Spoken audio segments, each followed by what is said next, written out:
Hello, everybody.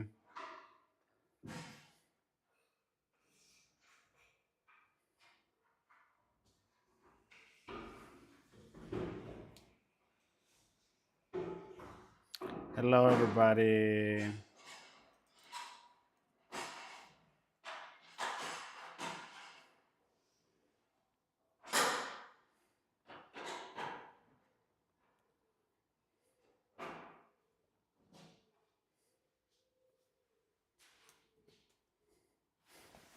Will I be able to hear myself? Will I be able to create a feedback loop? Hello, everybody.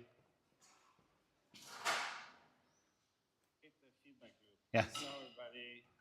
Audio quality is really good. Yes. Audio quality is really good. I'm live streaming. It's already live. Okay. I'm live streaming.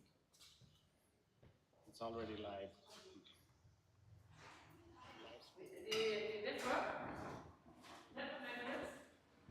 Mm.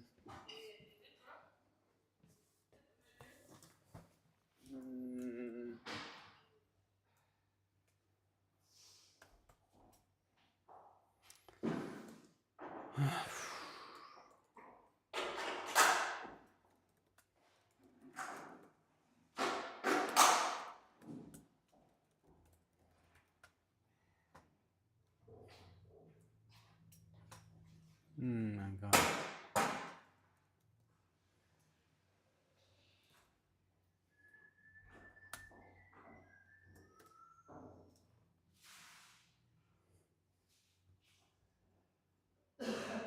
We need to select some more pictures, right, Anne? Of interesting moment now. Kriegen wir das irgendwie hin, Fotos von dem jetzt zu machen?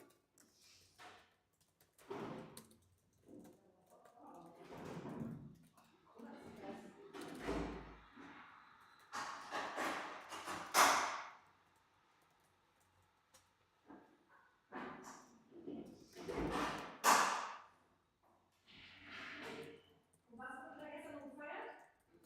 25 Jahre zusammen sein. Zusammen sein, aber nicht Hochzeitstag.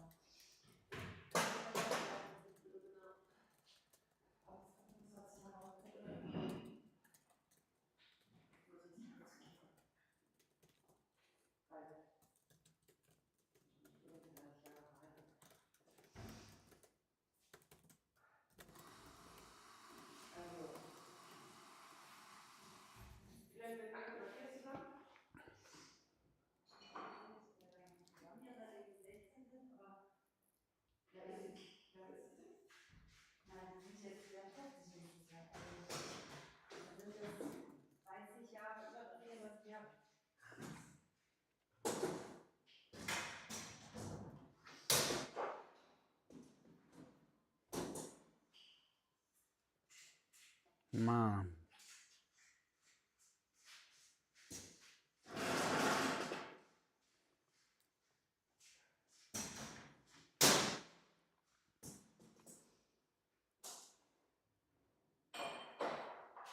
Und wer war noch dabei? So ganz viele alte Freunde. Sie Vogt. Lava. Die hat auch so eine kleine Story. Die hat so georgischen Bier.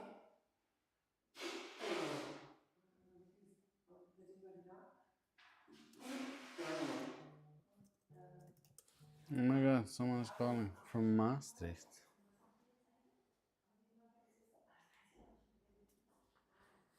That's gonna be some spam for sure.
Okay, good.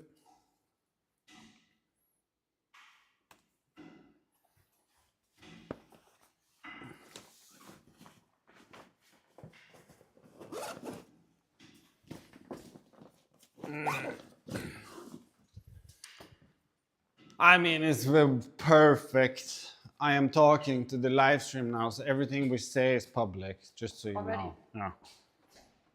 I guess I can hide the microphone over there. And why do you have the box? It's a coffee table. Now we're live streaming already with audio. Hello. Are you sure? This is good. So we have I can mute it for now. That's good. Then I'm gonna forget to unmute it, but I can mute it for now.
Hello, everybody. Can you hear me? Yes.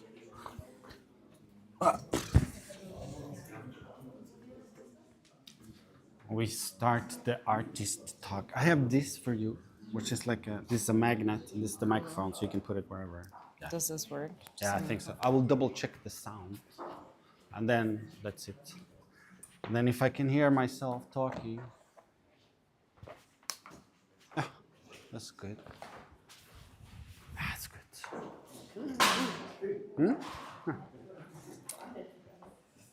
Yeah, no. I just have to double check the live stream so it works, so I can hear myself. Okay, cool. Look, there you Are they are. gonna intro us or are we introing I don't know. ourselves? Oh shit. Look, there we are. Look. Yeah. Wow. Okay, I can hear myself. Can I hear you? You You want an Super. introduction? Yeah, Okay, right. we stand here. Or we stand next to you. can say it's like very short. I will Okay. sit. Do you have a preferred side? It's This is good. Yeah, and I just quickly say hello to everyone. Anne and me, I'm Johanna from Office Impart. We are very happy that this conversation is happening today at the finissage and last day of performance review. Jonas, I don't talk about the exhibition, I just want to introduce the speakers. So we are very happy that we have, of course, Jonas coming from London, Amsterdam today again. Yesterday from France. Yesterday from France, and Charlotte Knaup from Hamburger Bahnhof, who's curator there, who's leading the moderation. And thank you, Charlotte. We are very much looking forward because it was an exciting exhibition, and I think we will now, hear you both in conversation. Thank you very much. Thank you. Thank you. Yeah. Okay, good. Sorry, I just had to double check the audio was sound, are we working on the good? live stream. So I think All so. right. So it's all Okay. good. Hi. Okay. Hi. Thank you so much for having me. So I think why this topic and this conversation is so interesting to me, coming from an art background, because when we talk about AI and systems and programming, working with contemporary art, this is a language that we're still finding, that is developing, that every time we talk about it, think about it, make an exhibition, it's a language also from my side as a curator, we are still learning, where you have to try something, you know? And that is my fascination with it. And I think to start, we're gonna go through a few questions, and there's gonna be time for you also to ask questions. I would like you to just explain what's happening in this show to us, basically as simply as you can. Okay, so I'm just gonna go here and get the employment contracts. I have it for Yes. reference. Yeah, thank you. It's this way I made it like this. So basically, the show we're in, it's the final day. I'm just gonna put this here. It's called Performance Review, and the point was to outsource pretty much all the decisions in artistic production, distribution, evaluation to an AI agent. So the structure is like I am hired a cohort of assistants as contract workers. They're real people. Real people. Yeah. Like this is a portrait of one of them, painted by another of them. So they show up at the gallery during the working hours, Wednesday to Friday. They come here, they check in using this check-in kiosk, which is here on the wall, right here. So the agent knows that they are present in the space. And it's like a zero trust system, so the trust is really low. And then once they check in, the agent gives them a work specification, instructions for what type of art they should make, like this. It gets printed on a receipt paper. The show supplies them with art materials, canvas, paint, brushes, and stuff. They produce the painting based on the instructions. They mark it as complete in the UI, worker UI, take a picture, upload it. The agent evaluates the painting and then recommends whether it should be approved and thus become a work of mine, revised or rejected. And if it's rejected, it's just nothing. It's just something else. It evaluates it based on 6 different categories, which is visual, structural, does it look good? Procedural alignment, how aligned is it with the instruction? Did they do a good job translating the text-based instruction to an actual painting? Growth potential, how much could it turn into a series of works, you know, what artists do, make same painting 50 times.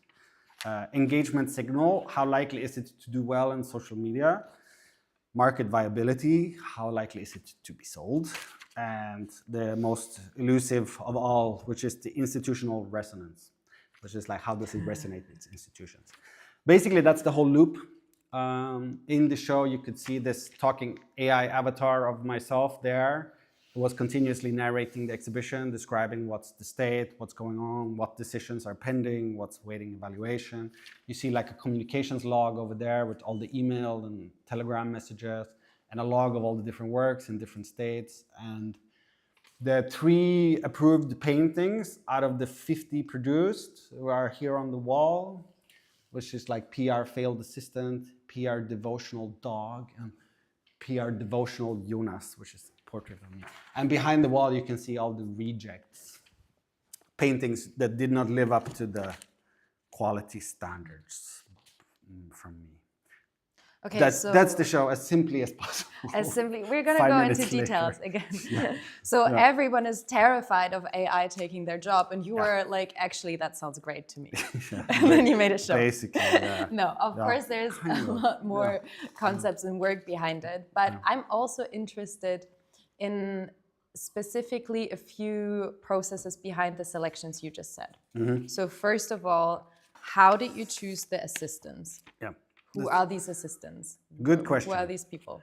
The assistants were recruited by one story on Instagram where I expressed that I'm looking for production assistants for the duration of the show, which got surprisingly many responses. And then the agent interviewed each of the assistants by sending them a questionnaire of 8 questions, like how do you handle stress? Are you good with this thing? What's like your specialty in art production? And based on the evaluation, it gave them a score from 0 to 100. Basically made a stack rank of the assistants. And then based on that, it either approved or rejected the assistants, and then pending a final short meeting with Jonas, which is me. So I had a very short meeting with them, a vibe check, let's say. And also because I wanted to be very clear in explaining the show, that I don't want it to be an exploitative endeavor, like most of these gig working operations are. Like that I give them some agency to say like you don't have to do things you don't want to do, basically. And then based on that, there was a stack rank. So there was a maximum of 4 workers in the show during the production hours, and the agent decides who to schedule for tomorrow based on the rank.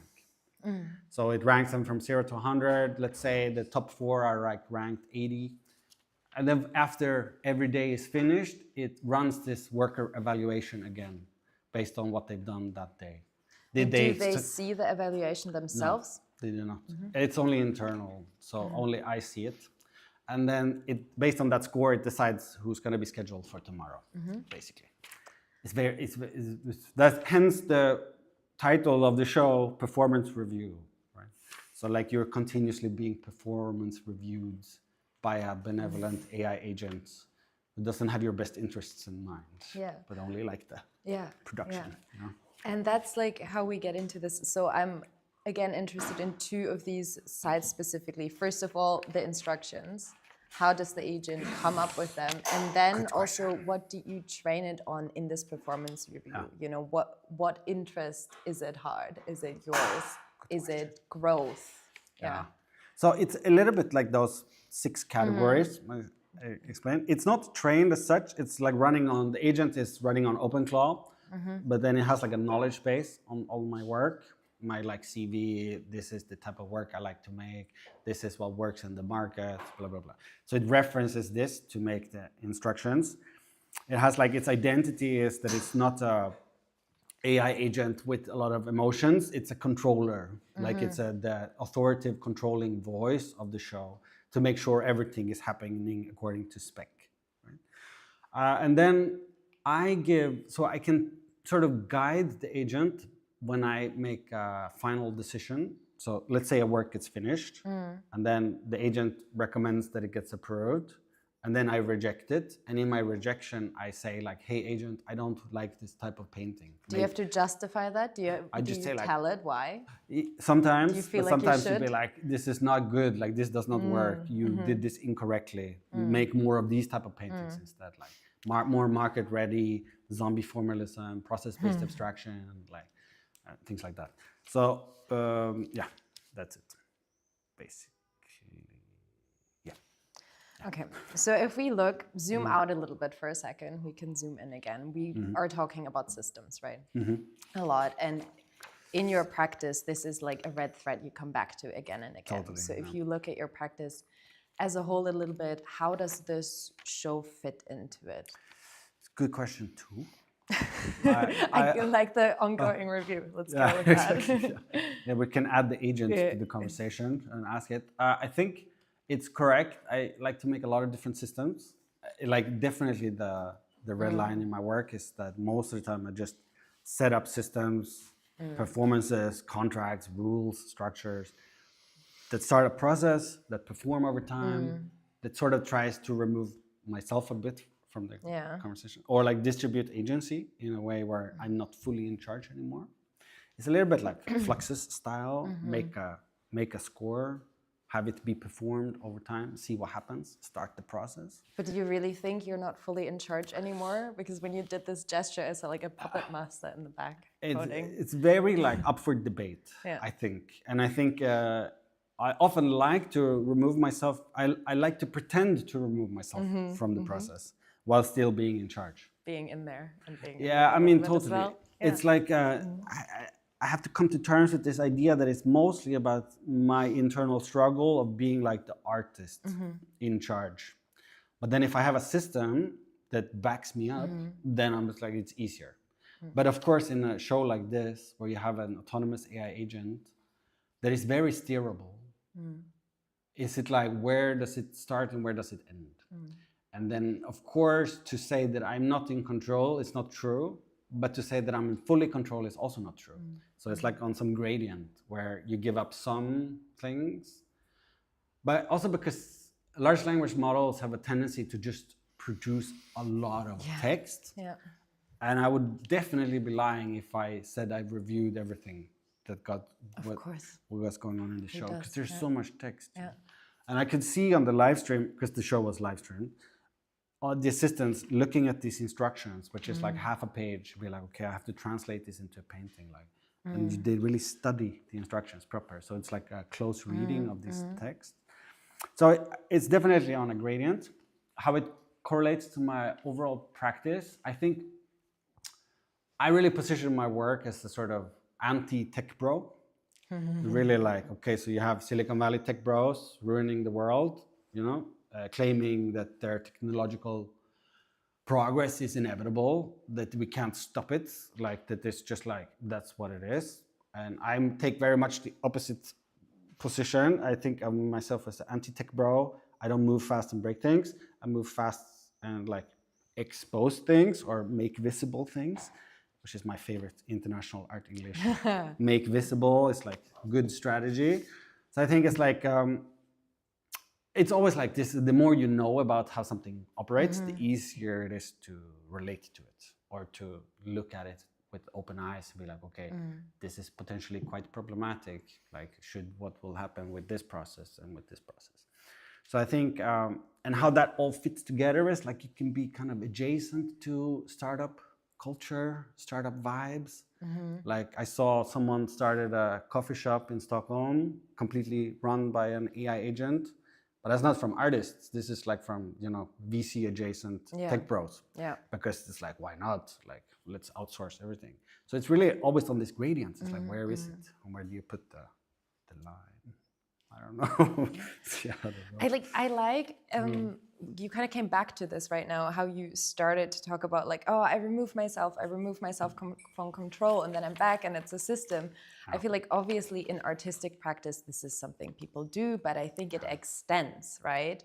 I mean, I know of people who fake having an assistant and just email from their assistant, often like a male, very stern voice for contract negotiations, and you just threw it into ChatGPT or something. right? And then Definitely. that is such a deeply human need. I still want to express myself, but I also want to kind of step back. And there is a part where this is also true. Sometimes it is just the system, right? From my side, working with institutions, we are working in a system, we're a part of a system. Sometimes we have enforced things like, I don't know, safety regulations, where I would be like, I would love if there was an open fire in this show, but of course I can't do this. And then I tell the artist I'm hiding behind the system. Like, I can't really, you know. So I really like this, and I think though that this leads us, and we're jumping a bit forward, and we're going to jump back into the one question that comes up again and again and again, talking about AI, and this is the question of authorship. And I think this is an impossible question to answer, and personally, this is not always a question that I'm so deeply interested in, because when I think about art, I also think about, you know, an artist with a big studio where assistants like here, you just made it visible, finish some painting, or there's a big production that you're gonna outsource. So to me, it's not always the most interesting question, but who owns it, who's the author? So I would rather ask with this question, which we can't answer necessarily, why is it so fascinating? Why do we keep going back to this question? What do you think? It's a good question in the question of authorship, because for sure it's like, why is it so difficult to talk about this type of topic? Because I think it's like, I agree with you. In artistic production on this like actual contemporary art world level, it's always the artist who's the author, because it's the artist who signs certificate of authenticity, it's the artist who approves the work. Right? So the AI could never replace this, because the AI is not like a sentient being with emotions and stuff. It's just like prediction machines. So it could never be the author. Also, it has no potential to claim copyright, so it could also never be the author. Right? And then if one compares it with like Jeff Koons, I did a similar version of this show 12 years ago without an AI agent.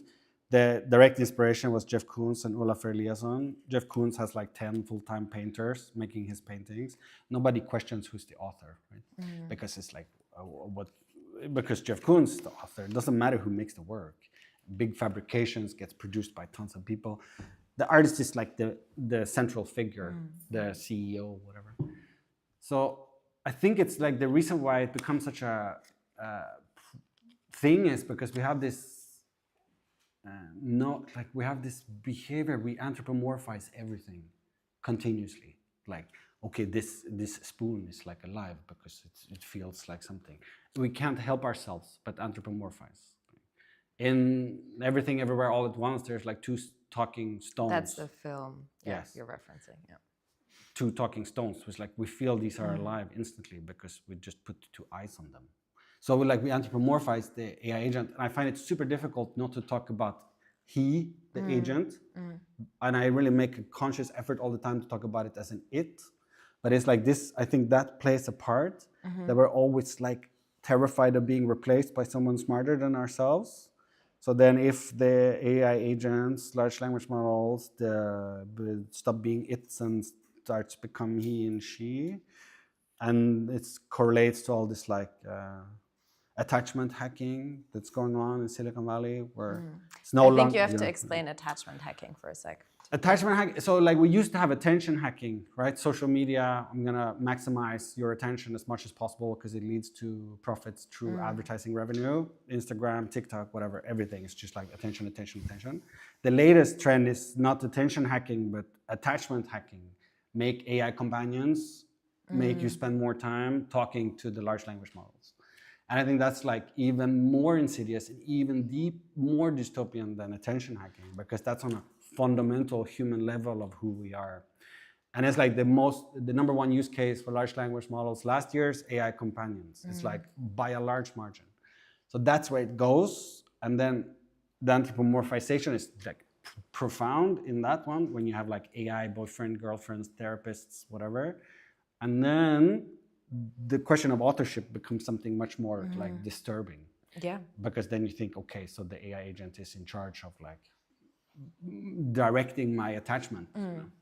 So I think that's maybe the reason. But I think my position is very clear. It's like the AI can never be the author because it doesn't have the legal right to become the author.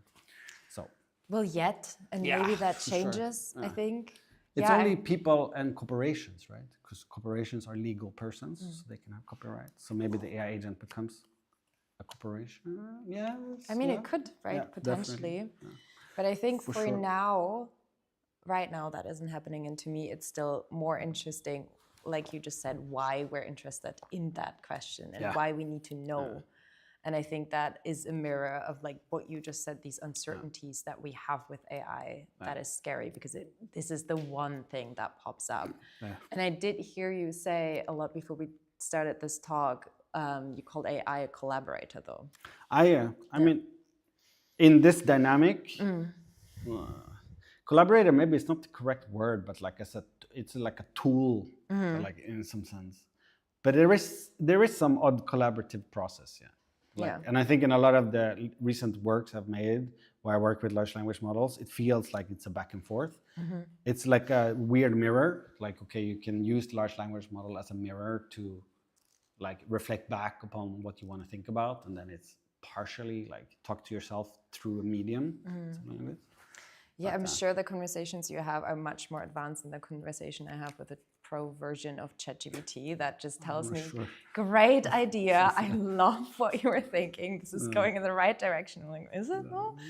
So like, do you really feel like there's like a critical, like punchback sometimes? No. Do you feel, no? It's like it distorts your reality, because if you have like the syncopathy of ChatGPT or Claude or whatever, because they're so in favor of everything you do, and it's like it's amazing and it's great and it's like it's great, it's great, it's great, it's great. It's very difficult to get an actual reality check, and I think it distorts you, because I've been like using large language models now for like since ChatGPT came out, essentially, to brainstorm and talk about ideas, and I really wonder about the long-term effects of this. Yeah, absolutely. And I think it's like, I don't think it's a good thing ultimately, because I don't know if I even could do it without it now. You become so dependent on it. And it's dependent on infrastructure you don't own or control, which is proprietary systems.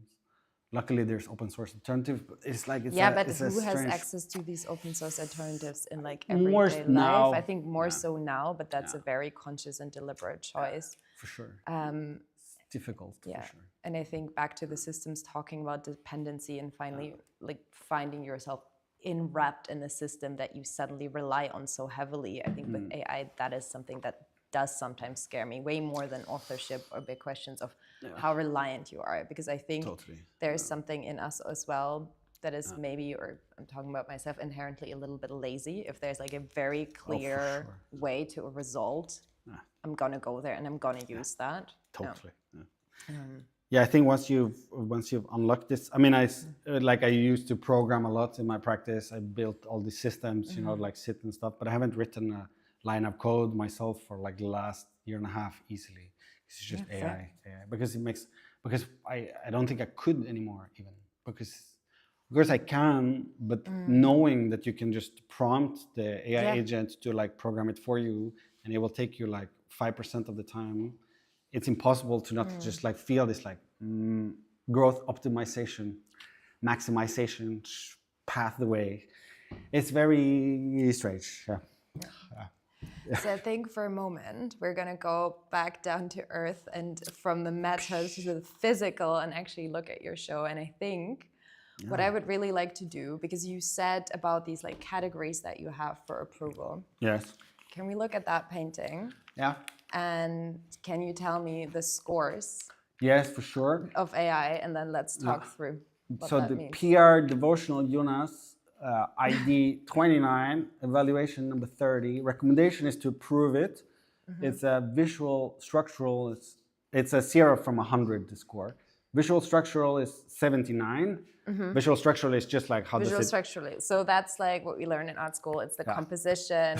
It's a very traditional portrait, right? Yeah. You're in the center, glowing a little bit, gaze directed a bit. There's one shoulder more visible than the other. Okay. So, 79. Do you agree?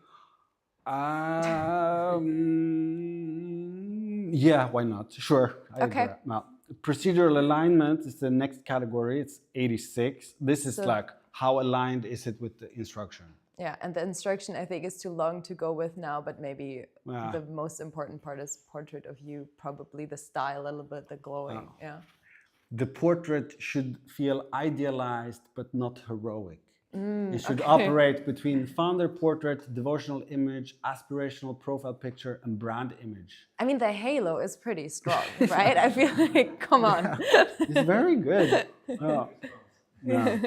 It's good. And then after this is growth potential, which is a 78. Growth potential is really like... What is the growth potential of a painting? Come on, I work in a museum. You have to explain that to me. I will explain. So think about it. So like you know, like if you are a painter, you have a painting practice, you make a painting as a test. Could this become a series? Could this become a body of work?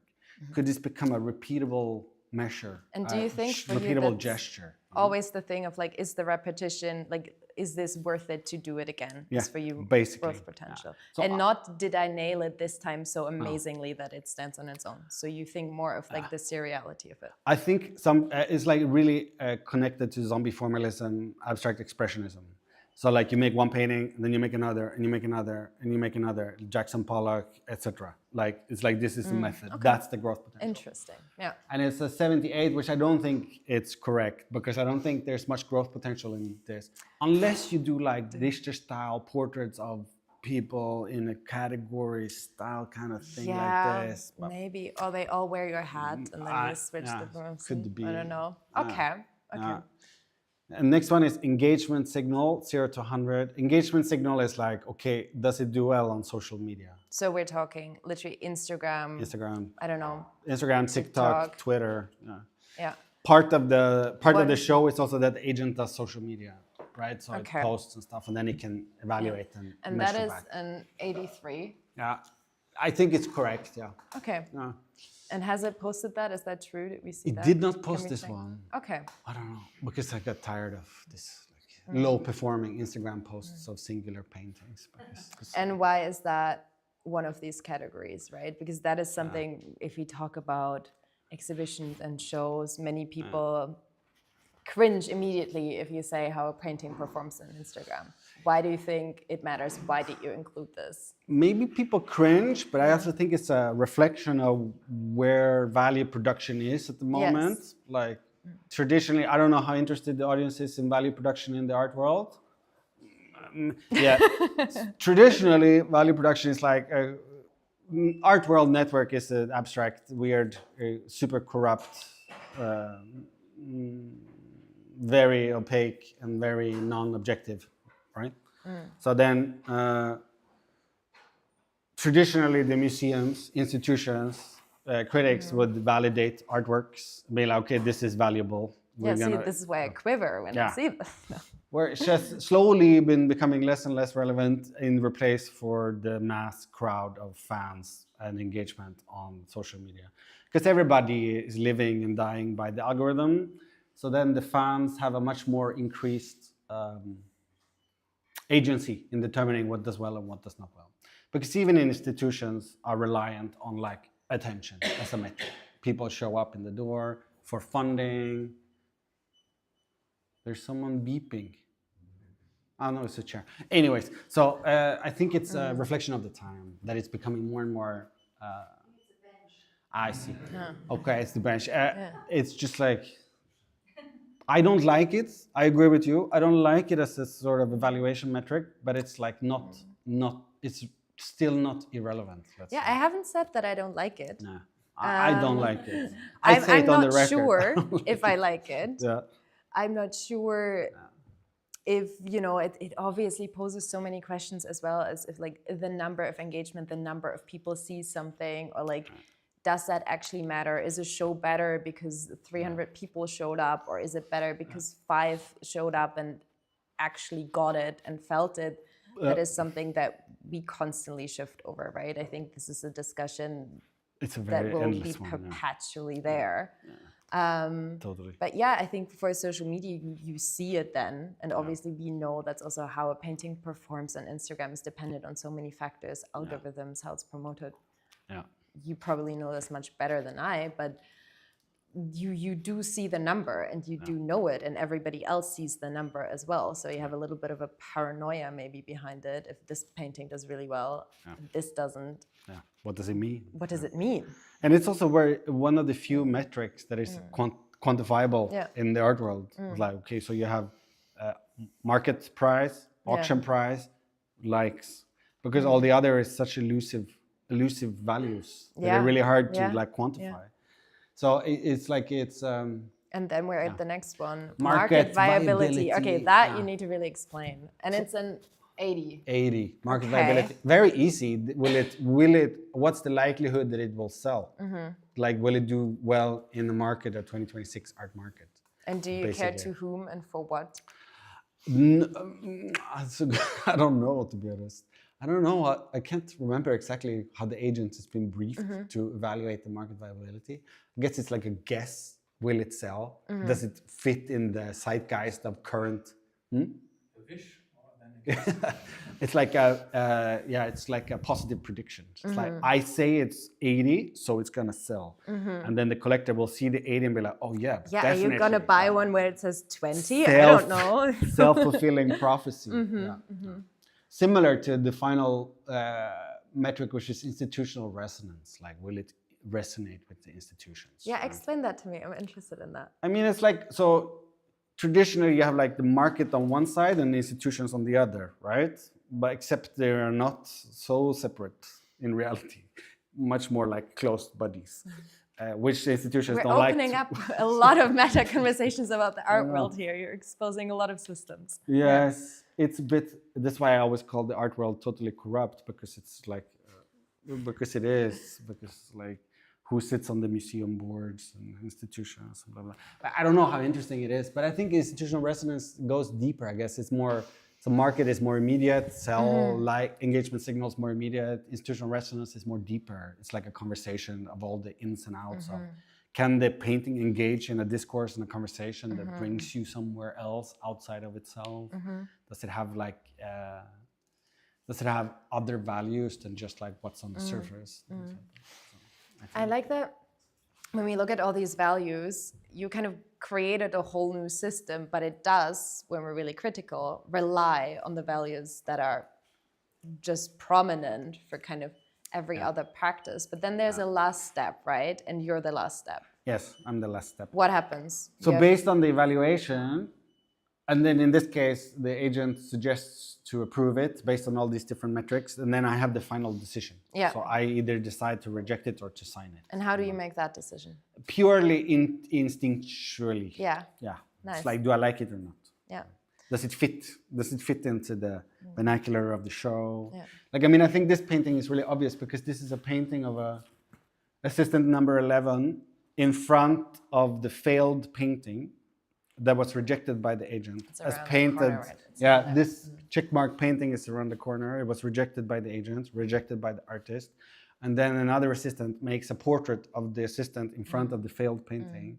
And then that is, of course, super good because it's completely meta layer of the whole show. Summarizes the whole experience of what it's like to be in the sort of the recipient of this benevolent AI agent who just like gives you instructions and doesn't consider your humanity too much. Just wants to like get on with it. You know?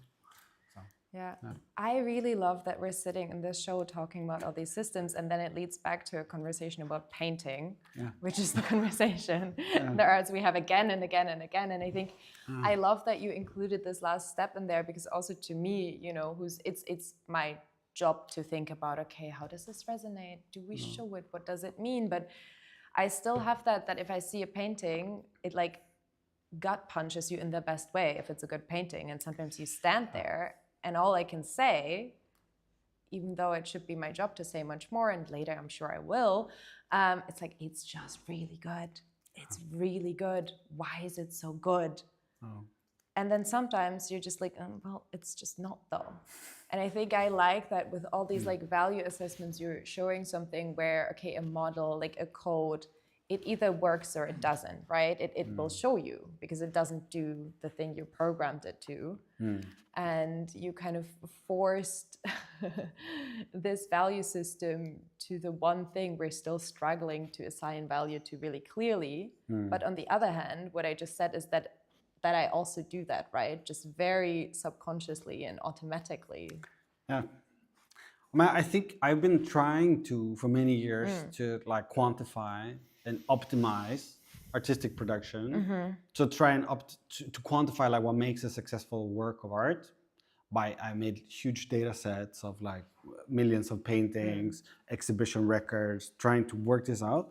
And I always came to the conclusion that like I never managed to quantify that. And I think this is like the point is that it's like the elusive, unquantifiable thing that makes art magic that you don't know. Like it's deeper than taste. It's something, okay, works or it doesn't. But you can't put your finger on it in a sort of computational way, which is really nice. And I think making a good painting is like the hardest thing you can do as an artist. It's like so difficult to make a good painting. I don't disagree. And I think also like really harshly, if you figured out the system, what makes the most successful art world invaluable, we would have this conversation like on a private jet maybe, right? Like this is, I don't know how you would use it. Yeah. Maybe you wouldn't. Money, success, fame, glamour. Yeah, but it's true. Yeah. So, but that's like the sort of, it's the last aspect that cannot be quantified. So it's safe from automation, basically. Yeah. Like you can't automate it. For now. For now. Time always. There's a quote by Lieberman. He said it took him 30 years to understand the next generation of the French painters. So, because you need to learn how to see, but that's, of course, market-wise, the afterwards view of what you just discussed. Yeah. I can see people are keen to ask questions, and you let us. We're gonna get there in 1 second. We're gonna do one thing that you let us in right now, which is nice because this conversation is happening right now, right? Do you, because you've developed these models in your practice for so long, if we think, okay, what if we had this conversation 5 years back, or if we had this like 5 years in the future, does something immediately jump to mind where you're like, oh, we wouldn't have even thought about this right now, or maybe we will think about that then? So I know, because I did a similar show in 2014. It was like this. I had 6 assistants for 6 weeks, made 100 paintings.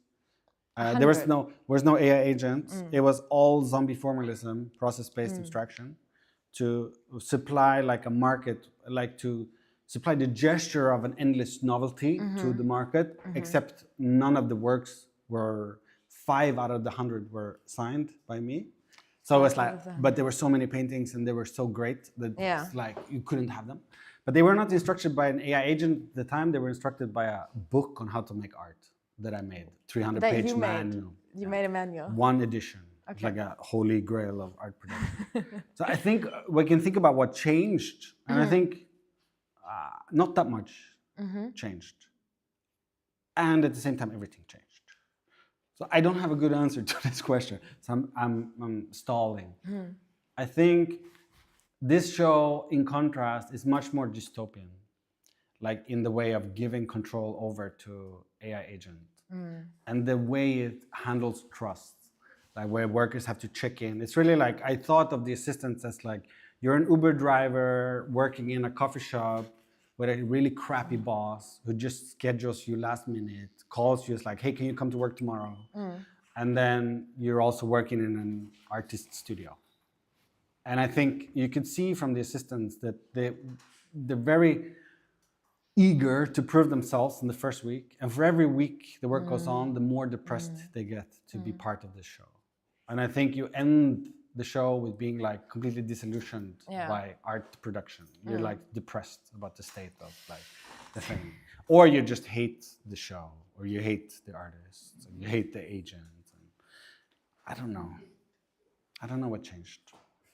But we will see. Probably I will try and restage it in 5 years, and then I tell you I will have a good answer to your question. I think there's also, when I was writing this question, I was thinking, there's something insidious about this, because I think we immediately think of growth, right? And you're put in a position where you have to kind of debate the very thing that you're dealing with and criticizing and exposing in your work of like, but how did the models change? What's advanced? In 5 years, are we going to do this, I don't know, at 3 times the speed, because a speech pattern is like influenced by whatever. So I actually like that you said, I don't know, everything changed, but probably not that much, because it's not linear, it's not growth optimized. I mean, I think the core fundamentals of like art market and art world is not changing like much. Like it's been the same for a while, and I think that's not going to be disrupted by anything, because if it gets disrupted, the whole model collapses.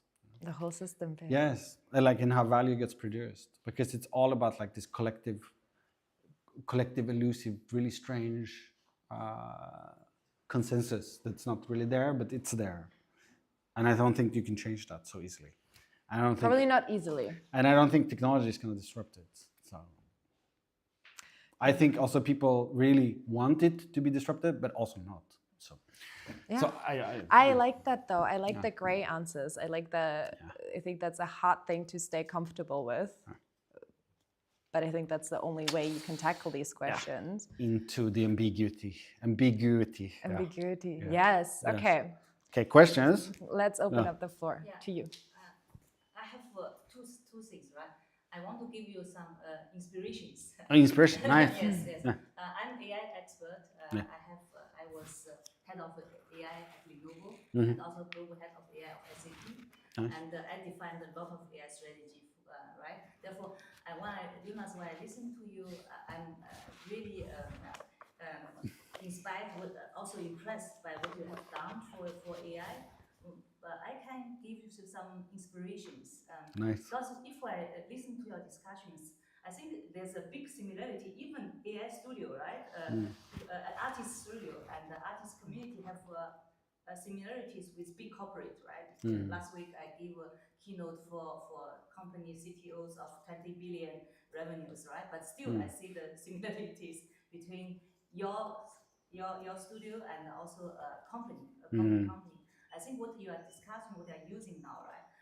If I discuss AI strategy for a company, a corporate, even global corporate, AI can contribute 3 things. I think you have been working on it, right? For the product, the painting product, you create product, also, right? AI contribute, the large language model help you create videos, help you to create prompts, which can be the ideas and proposal for your assistants, right? This is one part, right? What you are also struggling, AI will be part of the artwork, right? This is the second part. I think you are using AI in order to support you for the back office processes, right? Like evaluation, performance reviewing, and also even help with the producing of the artwork, right? You reviewing, perhaps monitor.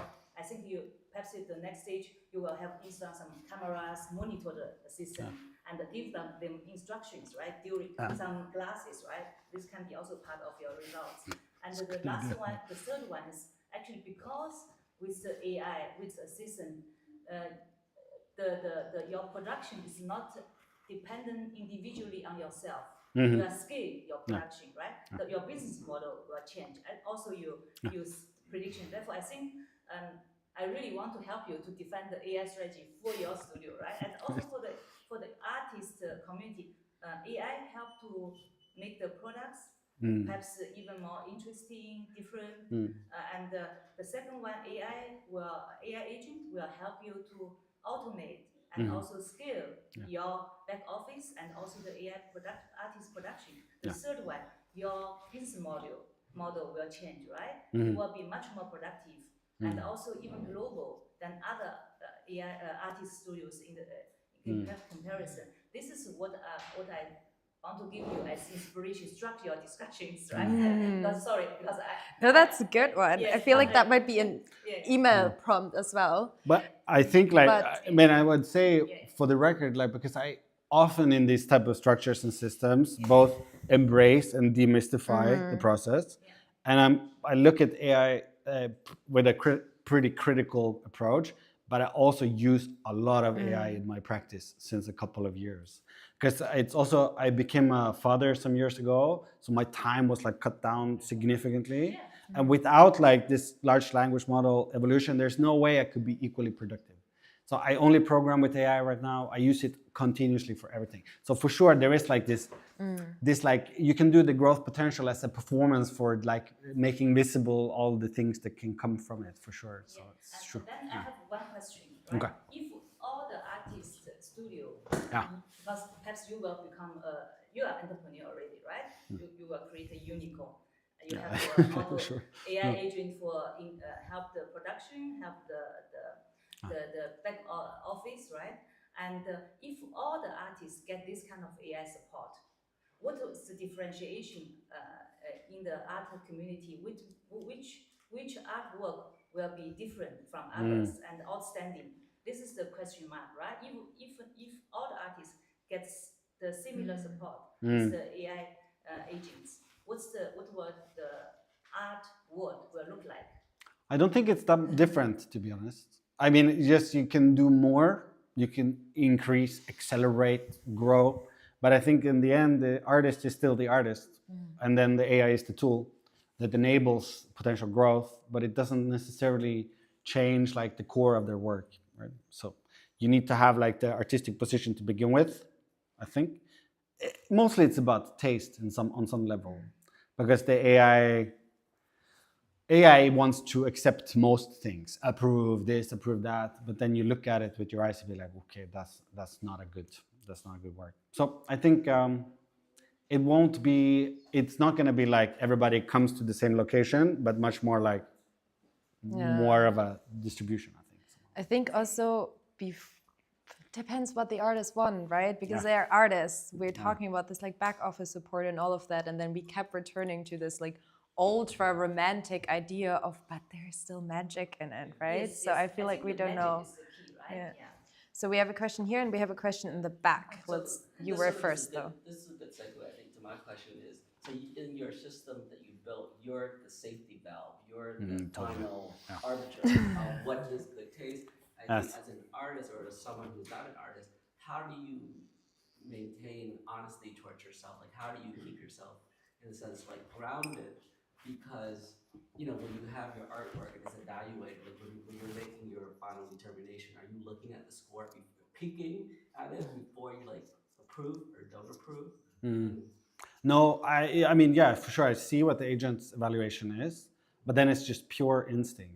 Okay. Like, I mean, I think, or not pure instinct, but it's like, because I've been like making so much work over the last 16 years, you have a intuitive feeling for, okay, is this good or not?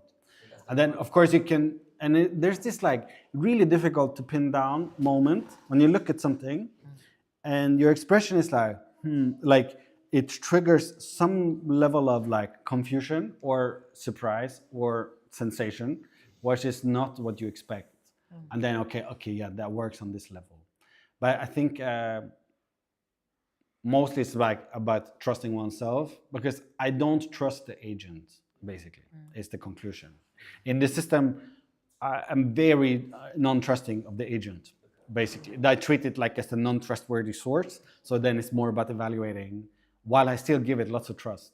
Like, that's your starting point. It's like, I don't trust you. Yeah, exactly, yeah. You're a POS, basically. It's like, I hate you. And then like, you do it better, faster. But also, don't stay grounded. You're an artist. You pick the one job, like the exemplary job of not having to be that. Like, I feel like, ground yourself. Come on. But we had a question in the back, and then we have someone there. Thank you so much. Hi there. There's so many aspects to touch on the notion of what does it mean to be productive. I'd be curious if you have any of the assistants that help you to produce these objects, if they're present, and whether there was a point, what was the emergent social dynamic, there was ever a point of rage against the machine. Yes, there was. So as another part of this show was the potential to do collector requests. So a collector could ask the agent for a particular brief, like I want a painting in this size with this motif for this budget and in this like theme. and then the agent would respond with an offer of a work, and then the collector said okay, and then the agent CCs the gallery to do the payment, and once it's been paid, it turns into work specification to be executed by an assistant. And assistant number 5 had one such request for a Venn diagram airbrushed painting, which was rejected by the agent on the first version, turned into a revision, which was also rejected, turned into a new revision, so this is the third, where the assistant just re-uploaded the same work that was already rejected. And then the agent is like, hey, come on, this is not what you're supposed to do. So basically the assistant protested by not doing the work task, but just using old works. And then the agent is like, okay, so I'm gonna evaluate you really low, you're not gonna be scheduled. This is like the threats the agent do to escalate the social dynamics. Reassign the work specification to another assistant to do it. And then, but then obviously I have to step in to mitigate and be like, hey, okay, I understand you're really frustrated because the agent rejects your hard work and you've been doing it 3 times now, but it's still ugly. So what are we gonna do? It's okay. You've been mentioning that a couple of times, that you basically have the last word in a way. Yeah. And I'm really curious, what do you want to be the author of? And I find it fascinating that you are the curator of the Hamburger Bahnhof, because you have a social sculpture sitting in your main hall at the moment. Yes. Beautiful show. Processual. It's all about the process. Yeah. This to me is all about the process. Yeah, totally. So Yeah. what do you want to be the author of? What do you reject to be the author of? I mean, I think in a way, it's like I see this whole show as the piece, like not the individual outcomes. The individual outcomes, the signed paintings or not, is like receipts from a performance, which so often happens in my work. It's like the paintings with terms of sales on the canvas. It's like, it's not about the painting, it's about the relationship that gets created in the show, like what happens between me, agent, and assistant, and what happens when it meets an audience. So I think that's what I'm the author of, is like the system. And then in the way it's like, but it's also like the kind of dream that there will also be good paintings coming out of it at the end, which I can say, okay, I'm happy to sign this painting as if I would have made it myself. This is like the level. That's where I want to be the author of. But I think I'm the author of the whole thing, essentially. So I think that's the question of the authorship. And I did interviews with the assistants halfway through the process, where one of the questions is like, who's the author? Are you the author? Is the agent the author? Or is the artist the author? And all of them said that I'm the author. They always all feel that it's like the dynamic, like, that they don't answer to the agent necessarily, but they answer to me in some level. While the second question to the assistants is like, do you consider the agent's evaluation in your production of the works? And all of them say like, yes. So they're already trying to reverse engineer the behavior of the agent to match the specification to get an approval. Because their only goal is to get approved. So they don't have to do it again, basically. May I give you inspiration as AI expert? I think we can.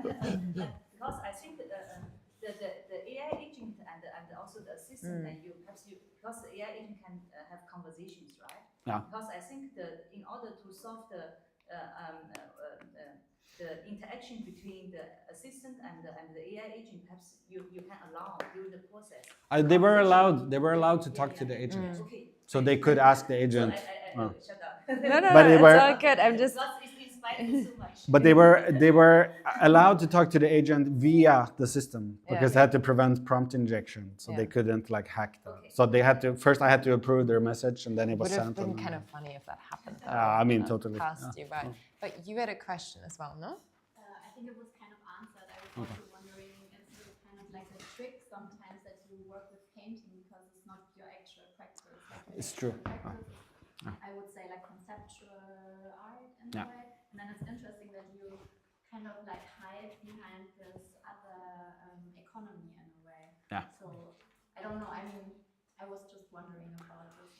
I mean, I think it's true. I'm not really a painter, although I've made a lot of paintings in my work, but mostly other people or by other processes and made by other people. But I still think the painting is like one of these like really special art objects. Like art market is like 95% painting.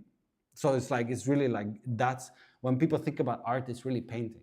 It's like in the end of the day, it's like something that hangs on your wall. It's easy to transport, doesn't need electricity. And if you do it in the correct size, it matches all the markets. It fits into the elevator. It's like this sort of ultimate art object, I think. So I'm interested, and maybe I wish I was a good painter. Maybe that's the struggle. Maybe that's it. But also, we did say there's, again, back to this romance, a good painting just gut punches you. It just does. Yeah. It still does. We have everything. We have all the crazy installations and everything. And that also obviously moves you and has like its reasons for being. But I still have it often that the direct interaction is with a really, really, really good painting. Yeah. Do we have more questions? Protest questions. 1, 2, 3, 4, Let's 5. go to that side for once, and then we'll come back to you. Hi there. Yeah, I have 2 questions basically. I was wondering, I mean, you partly answered that. So you trained or you informed the agent with all your paintings or all your works, but did you also score them before based on that criteria? Or that's a good question. Yeah. I did not, no, but I totally should. So.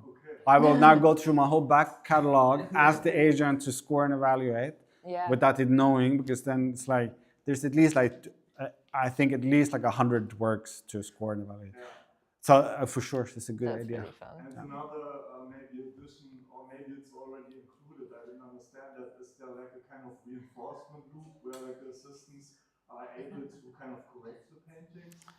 There is a way for, if the agent determines it's like a revision, then they get an updated work spec to continue working on the same painting. Okay, so they can continue the same, they don't have to do like a completely new one. No, it's like, so if there's a revision, in fact with this check mark, it was revised into making another one, which turned into another painting. And then like, so yeah, there's some reinforcement learning feedback loop. Yeah, it's like, there's like a worker UI also where they check in, they log in, and then they can see their total work hours. Also, I'm telling you, the show is partially dystopian because on the contract it says they only get paid when they're here and they're on active work. Because they can check in, but there's no work specification, and then it's idle time, and then they don't earn money. But that's apparently against German employment law. So there was no idle time. Yeah. Good. Yeah. We should have gone through that contract. Assistants will only be considered actively working when a task has been assigned by the agent and the assistant is actively executing the task. It's a long contract. Anyways, more questions. Yes. Yeah, you. Hey, how are you? So you were saying like you are anti-tech bro, right? But aren't you replicating a tech bro approach to doing this show? So can we talk a bit about ethics here? Yes. And like you've often been saying, like for example, your assistants that you press after the show, right? I also want to ask you a personal question. Was it fun to do the show for you personally? No. How are you feeling this emotions? Like, I mean. Maybe it sounds like a question. No, but it's a very good question. It's a very good question. I think you are completely correct in calling out this like anti-tech bro positioning, but I think it is. I think one of my like core strategies as an artist is to make visible certain aspects of the consequences of technology.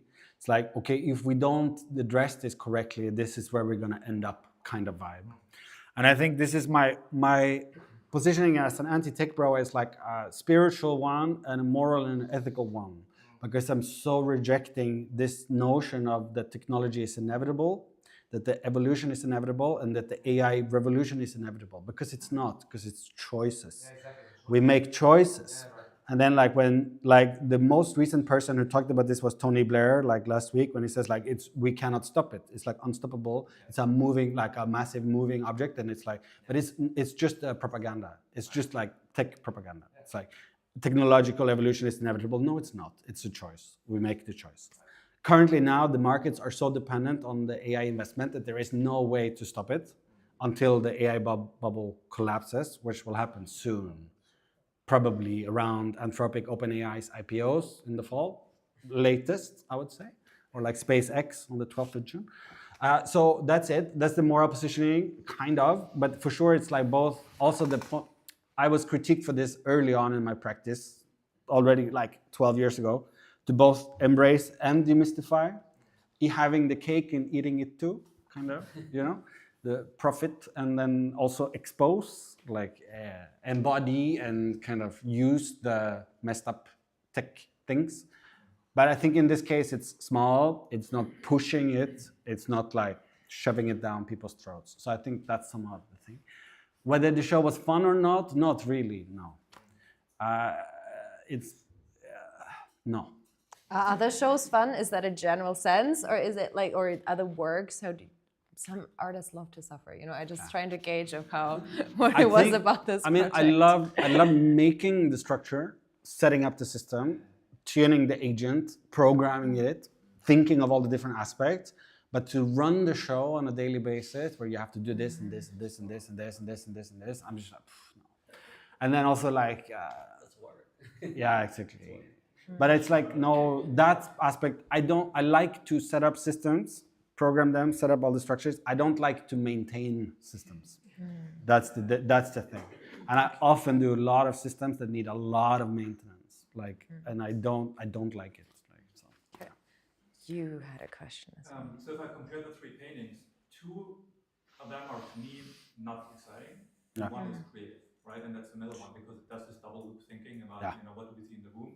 Which gets to the question of where does the creativity ultimately come from? Where in the hierarchy is it injected? Given that one of the big concerns about AI is homogenization, right? Everybody gets the same prediction, which is the average prediction. So how would you, going forward, assuming AI will play a role in this one, where should it play a role? Where should it not? And you will say the artist remains the artist, but how much agency did you have in specifying, for example, the creative nugget in this particular painting? That's... I'm just trying to think. Can I say something while you think? Yeah, say something while you think. I think the fun thing with that is also, because you're the artist, you can unplug this, you can change the whole show, you can be like, actually, I hate this, I'm gonna paint this myself, right? I feel like when you speak about choices, there always is some, and the great position you're in is you're designing the systems you're working with, that doesn't make you trapped in them. That's true. It's more a question of like, so, because when the work was completed, I would chat with the agent and be like, make a new work specification for this assistant.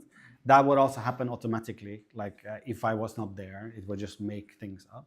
But I can of course steer the agent. So did you in this particular? Yes, for sure. It's like make it more like. I think the only instruction was like make it more meta-referential, like include the show, because then at that point there had been like 10 paintings made, and it all feels more random. But it had like a work specification markdown file, like, okay, this is what OpenClaw uses to source, okay, what are we optimizing for? And it's like market ready, flat wall-based works, right, that will do well. But then I think to add the meta layer of like the portraits of the referential things. But of course the narrative of the assistant in front of the painting that gets rejected emerges naturally through the show. Like I did not instruct this checkmark painting, I did not instruct that. So it's more like steering rather than taking full control. So I think, which I also think totally works, because then it's like something else, it gets a very more. So that's also the question of like, how autonomous is the agent or not, right? Because there's always a person behind, controlling it. This man over there has been wanting to ask a question a long time. Yeah, so I it's didn't a see. question related to the past two questions. So at some point, did you consider to kind of close the circle to also have a check review, like a review of what you have done with the system by the system itself? I should performance review of the performance review show. I think it should happen now, like when it's completed, and this is like cycle 1, because it will be really nice to restage this in a different location with a different budget and with a different assistance and a different task to see where it goes. Like, because you can also have the agent make like sketches of what it wants the paintings to be and send that, but now it's pure text, because it's like a reverse prompting kind of vibe, you know, like the agent prompts the assistants instead of the other way around. But I think it would be really nice to restage it, and then that can be reviewed, and then it becomes a version 2 and a version 3. A series? Yeah. Yeah, you think this is a Also series? that there was Institutional. like a benevolent agent, right? So did you have any parameters to set up that benevolence? I mean, it's like I can show. It's not public, but the OpenClaw instructions for like how it's instructed. It's quite nice. It's really like you are the controller of this show. You are not emotional. You are like this. It reveals more. I think I should make this public too, because that's like really how it's tuned. Because then it's also more replicable in a sense. So yeah, but it should be performance reviewed now. Yeah. Once the show is closed, and then everybody gets scored and evaluated and stuff like that. How many Instagram likes you get? Yeah, exactly. Yeah. 0. Yeah. Yeah. You also had a question, and there's one in the I wanted to ask if you ever thought of challenging the AI agent with like real artists. How do you mean? To make the performance, but have like a set of real, the creative people giving instructions and evaluating while the assistants are painting, and then doing the same with the AI agent, and then see how they. Oh, like a competition. Yeah. Because it makes me a little sad that you mentioned that your assistants got more and more depressed, and also you were not so like not feeling good during the show, maybe. But weren't you? And I think this is maybe something that. Because humanity might have been missing. And this is, I think, Sure. I don't know how depressed they got. We have to bring them back and ask them, because they're still like it went from like fun being part of a show to it's work. Yeah. Like I show up for work, and They then were also probably artists or artists. they're all right? artists, like MFAs, like like good artists, like so. Do you think like a human prompter could have intervened in like a more? But I know I have an answer to this because I did this in 2014 in a show called Studio Practice, which I talked about earlier. They also got depressed at the end because it takes such a non-romantic approach to art production that it's really hard to stay positive and believe in art at the end of being a participant of such a show. Because it's like make market-ready objects. But in Studio Practice, it was not evaluated by an AI agent, but by an expert advisory board of 14 people, like with collectors and auctioneers, like Simon Dupuy was part of it. So that is even more heartbreaking. Yes, because they were so critical. Like they hated everything. So they're like, this is the worst stuff. Yeah, I just wanted to say one thing. I don't think it's art what's produced. I think it's images. You do an image production. But what I see here is nothing to do with art. So how do you define art? Yeah, how? Well, that's the big question. But art for me is that the artist wants to tell us something about his life and how he paints that.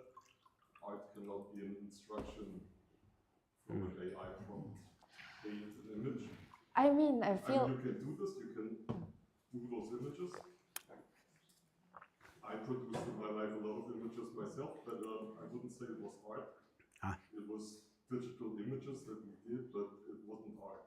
So I think art always is about the artist and not about an instruction by a person or an AI. I mean, clearly we're. Has to be different. That's my opinion.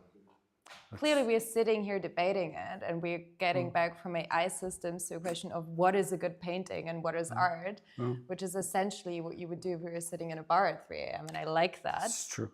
I'm not sure I agree with you, but I think that we would sit here another 3 hours, and that's fine. But I like that you said it, and I like that it clearly does something with us because we're not bored by this, we're activated by this, maybe a little bit angry even. That's good. So you're doing something. Right? I mean, I have for myself a very clear definition of what is art and what is not. And I think it informs the whole show. In fact, my whole practice. Then maybe we should go there. Yes, I will do it. I will do a short one. Go. Because I've talked about it so many times. So like when I started, first year of art school, 2006, I read a book by Swedish author, artist, curator duo called How to Become a Contemporary Artist in 3 Days. Which sounds like very cynical, but it's super good, just how to guide on how to position yourself in an art world network. The core principle, the core idea of what is art and what is not is like George Dickey's institutional theory of art. Art is whatever the art world says is art. which comes up in the 60s when Warhol takes Brillo boxes from the supermarket, puts them in the gallery. Nobody's like, but this is not art. And then it's like, but it's the same as the supermarket. It's like, it's not art. And then it's like, but it is art because it's in the institution, because it gets seen and recognized as art by the institution, which is the art world. With this comes a lot of problems.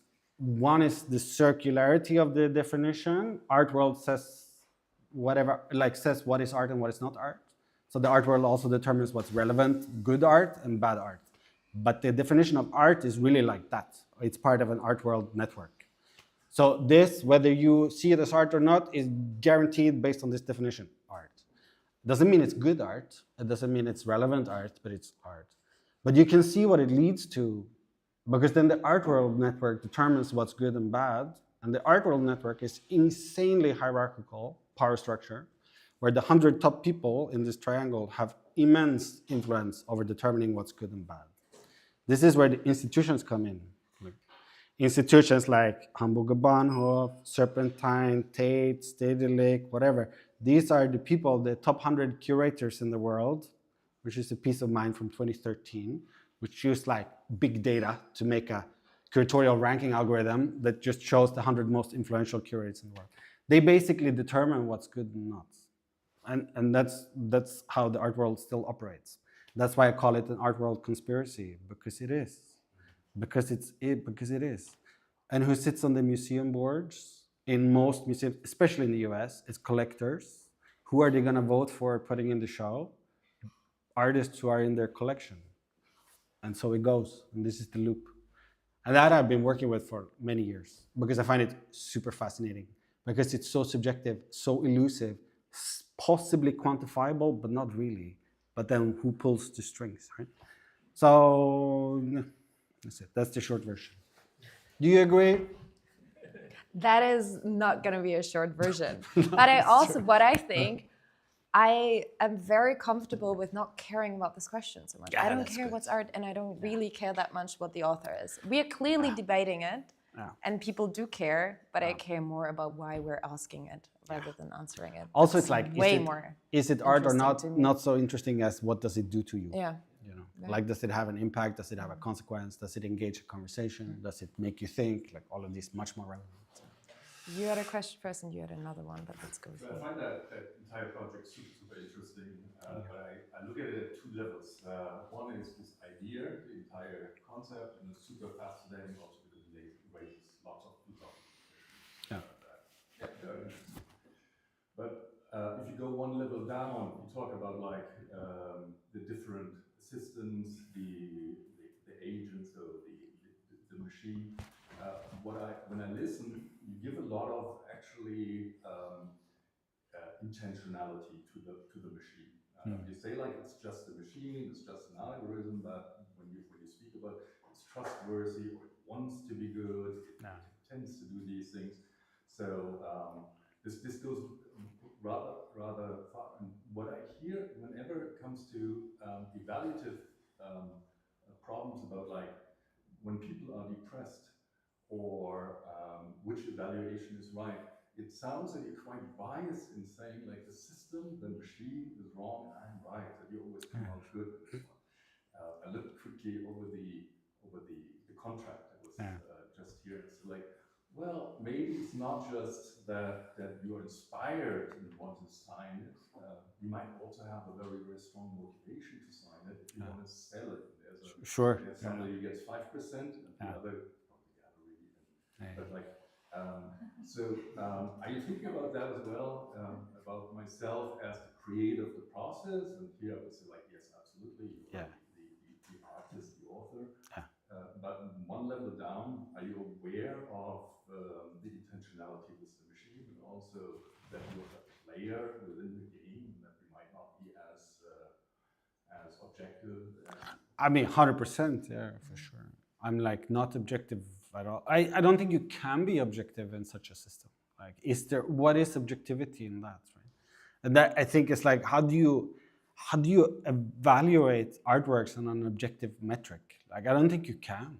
Like, I think these like 6 categories is like a sort of it's like a poke to be like, okay, this is how the agent evaluates the work. How do you evaluate the work? Like, or how do I evaluate the work? It's like a very personal thing until it's no longer personal when it gets accepted by this network, and then it's like general, right? So that's what's so interesting about it. It's like, when does it make this switch? But I don't think I'm objective at all. And are you aware of your motivational biases? That's the point. yes, I think so, partially. But if it's Aren't our we choice, all? we don't have to be objective. No, exactly, for sure. So, okay, it's also about accepting, and I think it's one of my favorite stories about this decision making is like with hearsay. I can't verify it's accurate, but we can say Jonathan Monk was installing a show. His assistant asks him, like, but Jonathan, why is it like this? And he just says, because I said so. Because he's the artist, so he just makes this decision, and you don't need more reason. It's like, yes, it's like, why did you sign this? Because I put my foot down and I said, okay, I believe in it. That's why.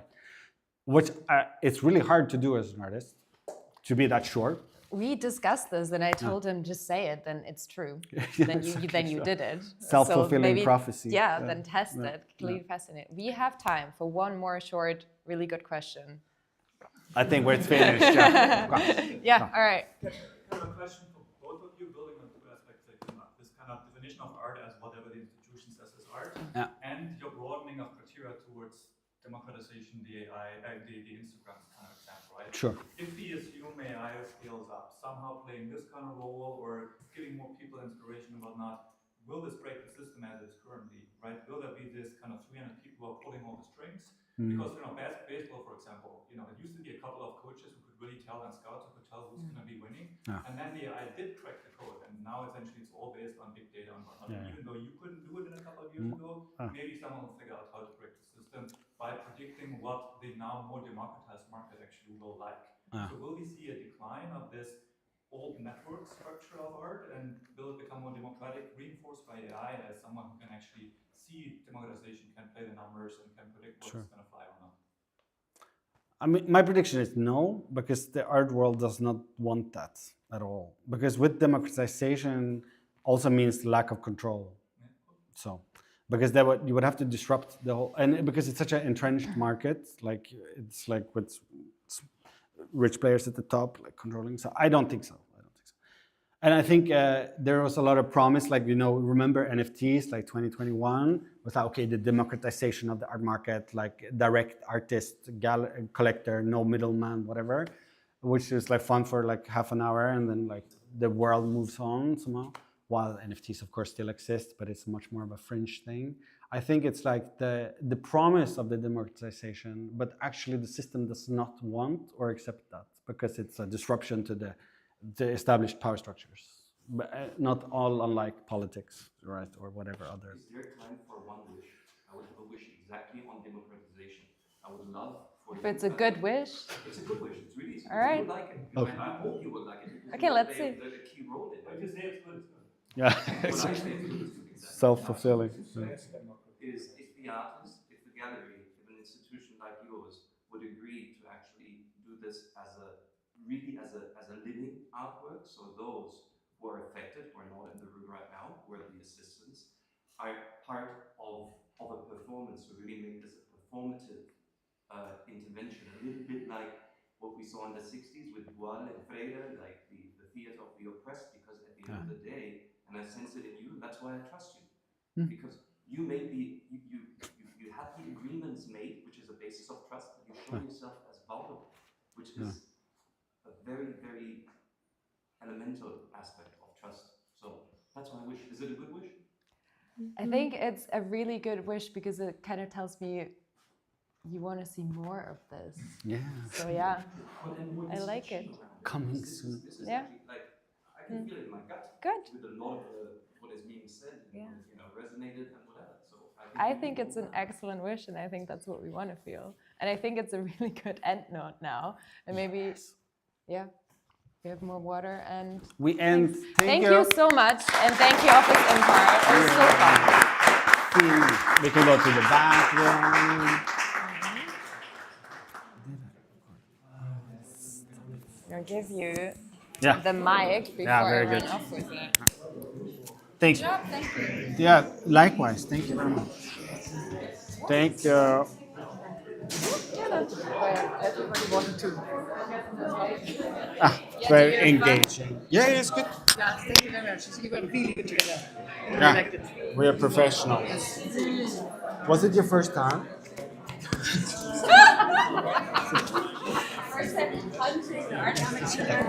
Just have to turn off the live Yeah, stream. sorry, I didn't want to like. No, it's good. I like questions. Stop recording, stop streaming. That was good.